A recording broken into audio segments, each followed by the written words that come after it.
My name is Clara Benton, and I thought I had the perfect life. An incredible fiancé, a dream wedding on the horizon, and two loving parents who'd supported me through everything. But all of that came crashing down the moment I found a 6-word note on my pillow. They say weddings bring people together, but mine tore everything apart. One moment I was weeks away from the happiest day of my life.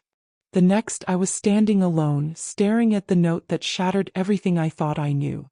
My parents vanished without a word, leaving behind questions no one could answer and secrets buried so deep it took months to unearth. But this isn't just about a wedding gone wrong. It's about love that lied, loyalty tested, and the painful truth my parents tried to protect me from. I thought they abandoned me. I thought they ruined my future. What I didn't know was that they saved my life. I remember the exact moment everything felt right. It was a Sunday in March. The sun spilled through the windows of my little apartment, warming the polished wood floors and the sparkling diamond on my finger. I was 26, engaged to the man I thought I'd grow old with, and every detail of our wedding was falling into place. The guest list was nearly done. The florist had confirmed, and I had just found the perfect shoes. I texted my mom a picture, expecting a flood of heart emojis in return. But the reply never came. So I brushed it off. People get busy. That week, I mailed out our invitations, triple-checked our seating chart, and updated the wedding website. Ethan, my fiancé, was supportive, sweet, and calm in all the right ways. We were a perfect team. At least that's what I believed.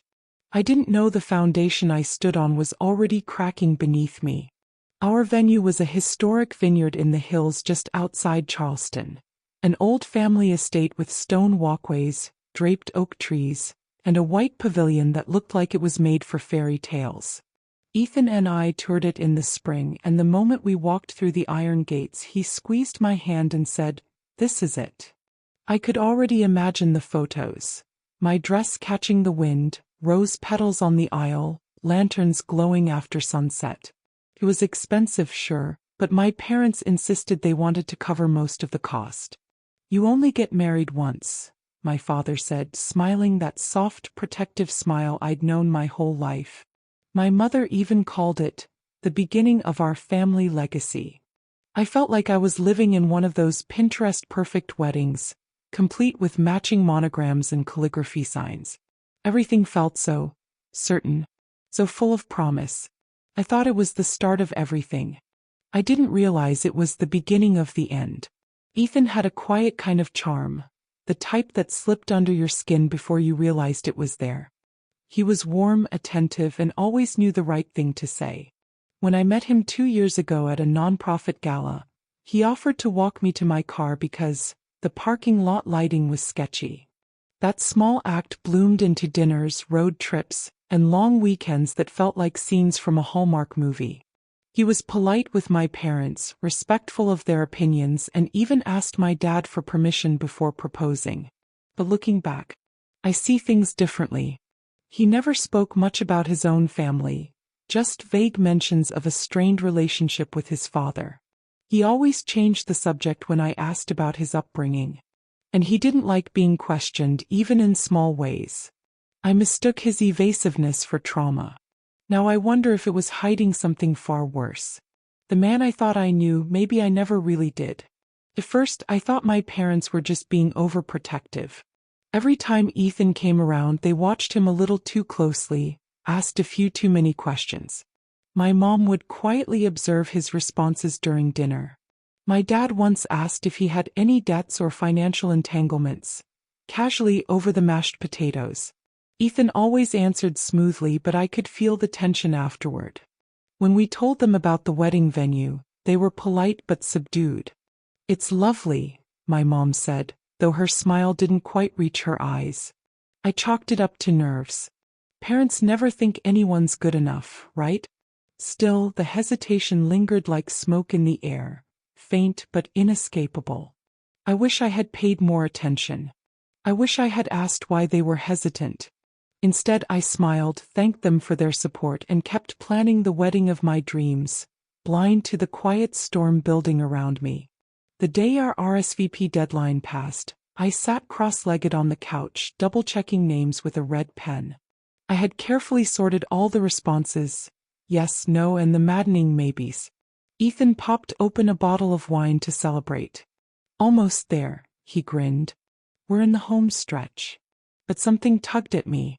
My parents hadn't sent back their RSVP. Not the formal card. Not even a text. I checked the guest list again. Yes, their names were there. I even checked the postmark date on their invitation. Delivered. I called my mom. No answer. I texted both of them. Nothing. Ethan said not to worry. They're probably trying to be cute about it, he joked. Maybe they're planning a surprise. I wanted to believe him. I told myself they were just caught up with errands, or maybe the invite got lost in a stack of mail. But deep down something didn't feel right. And that feeling wouldn't go away. I grew up in a house where silence was rare. My mom loved calling just to talk about the weather or what she made for dinner. My dad would send me newspaper clippings about obscure history facts because he knew I'd geek out over them. So when 3 whole days passed without a word, no texts, no missed calls, no birthday wishes for Ethan even, it felt like something had snapped. I tried to convince myself they were just traveling. Maybe their phones were off. Maybe there was a family emergency I hadn't heard about. But every time I opened my inbox or scrolled my messages, it was empty. Not even a typo. That silence started to eat at me. Ethan noticed too. They're being weird, babe, he finally admitted. Want me to call them? I shook my head. I couldn't explain it, but something told me this was bigger than a missed phone call. Something had shifted. And I didn't know why. I was supposed to be happy that morning. My final dress fitting. The last big milestone before the wedding. I woke up early, made coffee, and stared at my reflection in the mirror. The dress was hanging on my closet door, elegant and understated with delicate beading along the neckline. My hair was pinned up. My heels sat ready by the door. But something felt off. There was a knot in my stomach I couldn't untie. I grabbed my phone again. Still nothing from my parents. I called one more time, straight to voicemail. Ethan offered to drive me to the boutique. You're overthinking this, he said, brushing my cheek with his thumb. I nodded, but it didn't help. My heart felt heavy, like I was stepping toward a cliff instead of an altar. And that's when I noticed something strange on the bed. A folded sheet of paper resting on my pillow. It hadn't been there when I woke up. The paper was plain. No envelope. No handwriting on the outside. I picked it up slowly, confused. My name wasn't written on it, but I knew, somehow, I was meant to find it. It was folded twice, crisp and deliberate. My hands were shaking as I opened it. 6 words stared back at me, printed neatly in my mother's script. Don't marry him. We're leaving. Goodbye. No explanation. No signature. Just that. I sat down hard on the edge of the bed. My breath caught somewhere between a sob and a scream. I read it again. Then a 3rd time. I blinked. Checked the back. Empty. I looked toward the hallway, half expecting someone to step in and laugh and tell me it was a twisted joke. But no one came. Ethan was downstairs making coffee. And I was upstairs staring at a note that cracked my world in half. Don't marry him. We're leaving. Goodbye. My brain refused to process it. My parents had always been steady, predictable, kind. They raised me on values, truth, loyalty, thoughtfulness. And now they were gone, without a fight, without a single word to explain. I felt abandoned, betrayed, and terrified. I showed the note to Ethan. He stared at it in silence, his expression unreadable. This is crazy, he said finally. They're being dramatic. Probably trying to manipulate you. But something in his voice, cold, clipped, sent a shiver down my spine. He wasn't shocked. He was annoyed. I didn't know what to think. All I knew was that something was terribly wrong. And the people I trusted most in the world had just disappeared like ghosts. I called, texted, drove to their house. No answer. Their front porch light was still on. Their mail was collecting in the box, and their car was gone. Inside the windows I could see the curtains drawn tightly shut. No movement. No life. Neighbors hadn't seen them in days. "They must be on a trip," one said. "But it's weird, they didn't say goodbye." I filed a missing person report that night. The officer gave me a look I'll never forget, half pity, half suspicion. "You sure they didn't just go off the grid?" he asked. I wasn't sure of anything anymore. My parents had never left town without telling me. They never missed a call. And now they were gone and I had no idea why. All I had was a 6-word note. And a wedding I was starting to question entirely. For someone whose in-laws had just vanished, Ethan seemed more annoyed than worried. He paced the living room while I cried at the kitchen table. "They've always been overprotective," he said. "This is just some twisted power move." I tried to believe him, but his tone, dismissive, irritated, kept bothering me. Not once did he ask if I was okay. Not once did he offer to help find them. When I said I might postpone the wedding, he snapped. "We've paid deposits. You want to waste all that over a stunt?" That was the first time I saw another side of him. Sharp, entitled, controlling. The man who once brought me coffee in bed now glared like I was an inconvenience. I started to think maybe my parents weren't trying to destroy my life. Maybe they were trying to save it. And if that was true, then the person I was about to marry might not be the man I thought he was. 3 days later, I went back to my parents' house alone. I walked through the side yard, found the spare key under the stone turtle like always, and stepped into a silence that felt wrong. Dust had already started collecting on the table. I sat on the couch, desperate for something, anything, to make sense of it. That's when I noticed the photo frame flipped upside down on the bookshelf. I picked it up. It was a picture of me and Ethan from last Christmas. My parents had taken it after dinner. We looked happy. But behind our smiling faces I saw something else. My father's eyes, watching Ethan. Studying him. Not warmly. Not with trust. He was suspicious even then. I turned the photo over. A note was taped to the back. 3 words in my dad's handwriting. "Look into him." My heart dropped. I had no idea what that meant. But now I was certain. They hadn't left me. They'd left him. I took the photo and the original 6-word letter to our family lawyer, Mr. Jensen. He had been with my parents for over 20 years. When I showed him the notes, he went pale. "They told me this might happen," he said quietly. I leaned in. "What do you mean?" He sighed. "They made changes to their trust recently, sealed ones. They didn't want you to see it until something specific happened." "Like what?" I asked. "Like your wedding." That's when he slid over a sealed envelope marked with my full name and a date.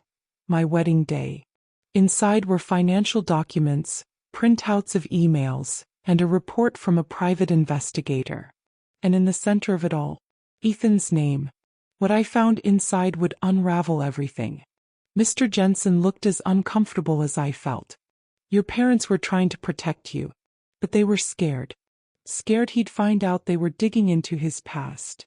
I flipped through the papers. Shaky finances, business fraud, a prior arrest under a different name. Ethan had changed his legal name 5 years ago after being caught embezzling from a tech startup. "He settled the case out of court," Jensen explained. "No jail time. But your parents never trusted him after that." I was stunned. Ethan had lied about everything, his job, his background, even his real name. And my parents, they hadn't vanished. They had run. To get away from him. To force me to look deeper. And it worked. I sat in the lawyer's office for almost an hour, shaking, reading and rereading everything. My parents weren't traitors. They were guardians. And now it was up to me to finish what they started. There was a chilling detail buried deep in the investigator's report. A second engagement. Ethan had been engaged to another woman before me. A woman who vanished before their wedding. No charges were filed, no foul play proven, but her family suspected Ethan had something to do with it. The report included text messages, old police notes and screenshots of online threads. It was like reading a true crime story with my fiancé as the villain. How had I missed this? How had I fallen for someone who wore kindness like a mask? Suddenly, the 6-word note made perfect sense. Don't marry him. We're leaving. Goodbye. They knew I wouldn't believe them without proof. So they vanished. They knew Ethan would spin it if they confronted him directly. But if I saw it myself, if I found it on my own, I couldn't ignore it. And they were right. I couldn't. I called off the wedding that night. Ethan didn't fight me, at least not at first. He just stared at me like I'd become someone else. You'll regret this, he said quietly. You don't know what you're doing. I blocked his number.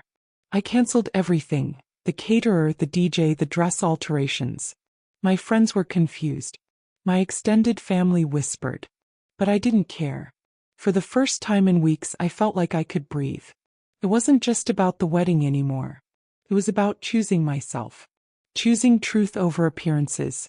I stood in the middle of my empty living room, the box of RSVP cards still open beside me, and whispered, "Thank you, Mom.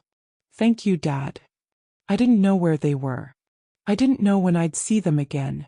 But I finally understood what they were trying to do. And I was ready to start over, on my terms. 2 weeks later, Ethan showed up at my door. I didn't answer. He rang again. Then again. I stood behind the curtain, phone in hand, ready to call the police. He finally left.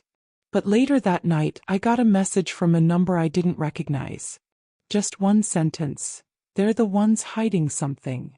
I stared at the screen for what felt like an hour. I didn't reply. I wouldn't play his game. He didn't scare me anymore. The girl he proposed to, the one who ignored red flags, brushed off concerns, smiled through discomfort, she was gone. I wasn't her anymore. That confrontation, as small as it was, reminded me how far I'd come. I chose the hard truth over the pretty lie. And I'd do it again. My parents weren't just warning me about Ethan. They were protecting me from a lifetime of pain, control, and possibly danger. They had risked everything, their safety, their relationship with me, to make sure I got the truth. They knew I'd be angry. They knew I might not forgive them right away. But they loved me enough to disappear. That's not the kind of love you understand in the moment. That's the kind of love that hits you weeks later, when you're sitting alone, grateful they were strong enough to do what you couldn't. I stopped blaming them. I started thanking them. Quietly. Every day. Life didn't magically get easier. The wedding decorations stayed boxed up for weeks. I returned my dress to the boutique. I moved apartments. I found a new job in a new city far from Charleston. But I was free. And I was finally awake. I no longer made excuses for red flags. I no longer ignored my instincts. I listened to the voice inside me, sharp, steady, and shaped by everything I had just survived. I wasn't just starting over. I was rebuilding from the inside out. And with every brick I laid, I whispered thanks to the people who protected me before I knew I needed it. Months later, I got a letter. No return address. No name. Just my nickname on the front in my mother's handwriting. Pumpkin. Inside was a photo of a coastal village. Quiet, serene, far from anywhere Ethan could reach. And a note. 8 words this time. We're safe. We love you. Stay free. I cried for an hour. Not from sadness, but from relief. They were okay. And I was okay. Their disappearance wasn't the end of our story. It was the beginning of my own. A story not built on borrowed dreams or surface love. A story built on strength. On truth. On real, messy, painful, beautiful freedom. And if you enjoy stories filled with mystery, betrayal, and emotional twists, make sure to subscribe and turn on the bell so you never miss one. See you in the next story.